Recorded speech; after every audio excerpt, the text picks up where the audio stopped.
If you are a producer and you've submitted music to music libraries, sync publishers, production music libraries, and it's just been sitting for years and you haven't seen any placements, there's probably a reason why. And I'm going to talk about one of those reasons today.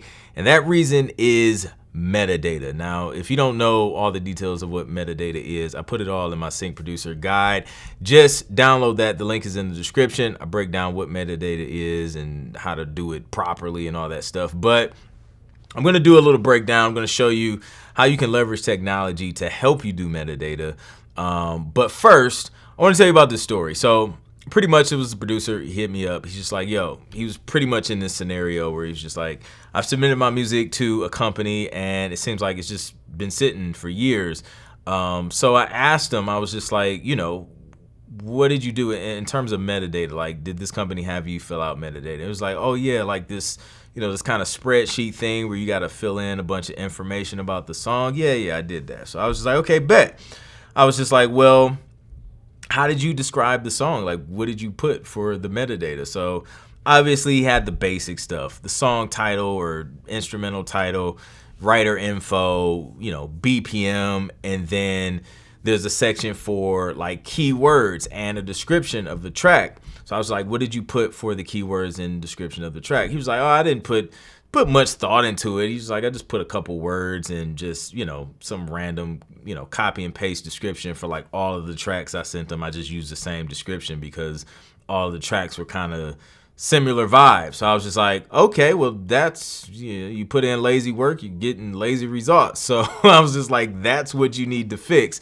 Metadata, especially when it comes to keywords and descriptions, is something that you want to put a little more thought into. I know it's boring. It's not the funnest part, especially as a creative, but it's one of the most important parts that actually helps get your music discovered.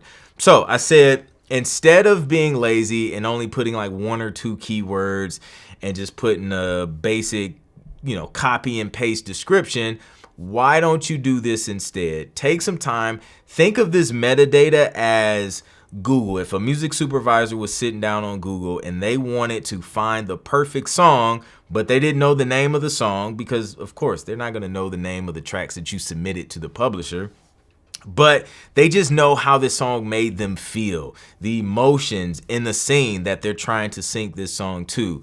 What are several keywords that would describe that? And then how would you describe the music? How does it sound sonically? How does it make you feel? And I said, take some time to really think about that and then put that in there. So he started doing that for the tracks that he continued to submit.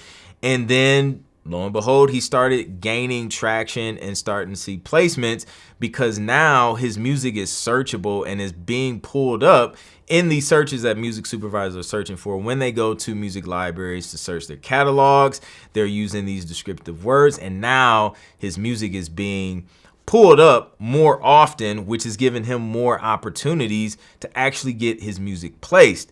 So that's why this is important. That's why it's a step that you don't want to skip over. So I'm going to show you how to leverage technology when it comes to metadata and something cool that you can use ChatGPT for when it comes to doing this stuff. So I had a song that I was actually working on, and it was a sports song. Now, obviously, I know how important this metadata is, but again, I rather leverage technology and use that to be able to fill this stuff out. So I don't just have to think of all this stuff myself. So I posted it inside the Sync Producer Hub. So I put it there because when I was doing it, it was literally a random thought, but I was just like, yo, I need to get this down because I don't want to forget it. So that's why I threw it here in our community so that I wouldn't forget it. So I just got to search it. Let me see. ChatGPT prompt or something like that. Nope. Let's just use prompt. Okay, here we go. So these are the prompts that I used on ChatGPT. So what I did was Basically, I'm going to copy this. So I said, create me a list of 5 to 7 keywords and moods you can pull from the following lyrics, right? So I'm going to copy this and then paste this inside of Chat GPT. Is that sharing? Oh, it's not sharing Chat GPT. So what I'll do, hold on, let me change this so you can see this. All right, so got Chat GPT up here. What is it? Okay, there we go. All right, so copy and paste that, and then I'm gonna find some lyrics that I can pull into this from a recent song that I did. So let me find that song. Let me see. All right, so lyrics. Let me see if I can find those lyrics. Sports songs. Here we go. All right, so I'm gonna copy and paste these lyrics. Got the hook, verses, copy that, and then boom. So these are the lyrics, and let me make sure. All right, so what ChatGPT is gonna do now is it's gonna go through the lyrics of this song, and it's going to do what I asked it to do without me having to think a lot. So let's hit enter, and then boom, it's gonna spit me out 5 to 7 keywords. So it gave me 7: victory, hustle, pressure, champion, game time, savage, big stage. So victory, hustle, pressure, champion, game time. These are keywords that will definitely be searched. We have moods: confident, motivated, triumphant, intense, determined, energized, unstoppable. These are great. Like, these are the terms, these are the moods. This is how a song is going to make you feel. This is the kind of stuff you want to put inside of your metadata. So we're going to use that, and then we're going to take it a step further and do part 2 of this prompt, which is now create me a 1-sentence description of this song. And it could be, depending on, I mean, 1 sentence usually gets the job done. Like, they're not looking for like a paragraph of of a description. So we're gonna paste this and let ChatGPT do its thing. Boom, here you go. This is a high energy anthem about rising to the occasion, embracing the pressure, and proving you're built for a big stage when it's all on the line. So this is a great description. If you wanted to take it a step further, you could add another line of the types of instrumentation that's used. Sometimes when you're filling out metadata for a company, they will have like a dedicated like section for like instruments or whatever, so it may not be necessary for like the song description, but this is a great description, and this description includes a lot of great keywords as well, such as high energy, anthem,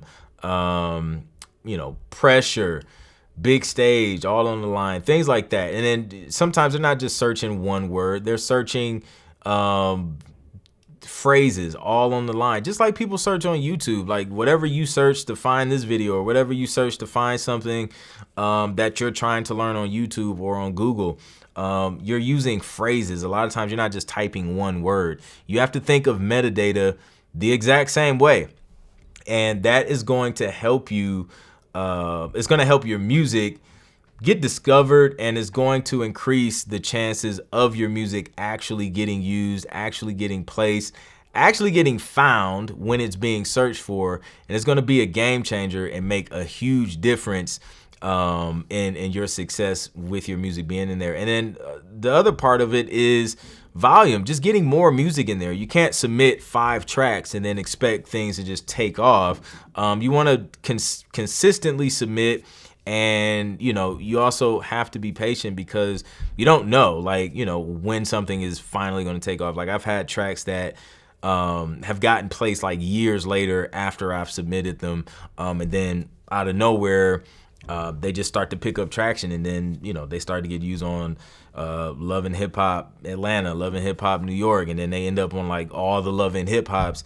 And it sat for like a couple years. So that can happen as well. It doesn't happen for every track, but that's why it's important to get your numbers up, submit as much as you can, as consistently as you can, And that's going to help improve your chances of your music actually getting placed. So don't forget, if you want a proven blueprint to land sync placements, don't forget to grab that Sync Producer Quick Start Guide. The link to that is in the description. And if you're serious about getting your music placed in TV and film, and you want to be a part of a community that helps producers land placements, then comment the word placements below. I'll send you the details on how to get started. All right, so hopefully that was helpful. I'll catch you on the next one. Peace.